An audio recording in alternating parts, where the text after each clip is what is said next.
ഭക്തന്മാർക്കു വേണ്ടി സംഗ്രഹിക്കുന്നവൻ. 31 സങ്കീർത്തനം 19 വാക്യമാണ് നാം ചിന്തിക്കുന്നത്.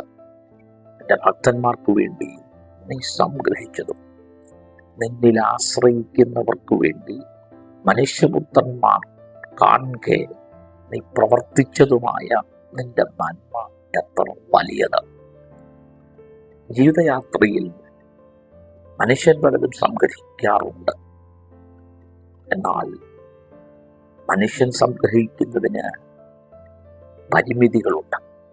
എന്നാൽ ദൈവം തൻ്റെ ഭക്തന്മാർക്കു വേണ്ടി ശ്രേഷ്ഠമായത്, ഉന്നതമായത്, ചോദിക്കുന്നതിലും നനയ്ക്കുന്നതിലും അത്യന്തം പരമായി, ഒരു കണ്ണ് കണ്ടിട്ടില്ലാത്തൊരു ചെവി കേട്ടിട്ടില്ലാത്തത്, ഒരു മനുഷ്യന്റെ ഹൃദയത്തിൽ തോന്നിയിട്ടില്ലാത്ത ചില ദൈവപ്രവർത്തികൾ, ചില നന്മകൾ ഭക്തന്മാർക്കു വേണ്ടി ദൈവം സംഗ്രഹിച്ചിട്ടുണ്ട്.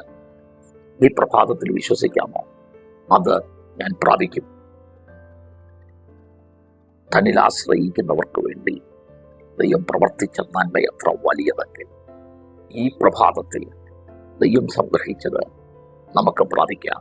അതാണ് ശാശ്വതം, അതാണ് നിലനിൽക്കുന്നത്. കർത്താവേ, ഈ പ്രഭാതത്തിൽ ഭക്തന്മാർക്ക് വേണ്ടി സംഗ്രഹിച്ചത് പ്രാപിച്ച് മുമ്പോട്ട് പോകാൻ കൃപ നൽകണം. യേശുവിൻ നാമത്തിൽ തന്നെ. ആമേൻ. God bless you.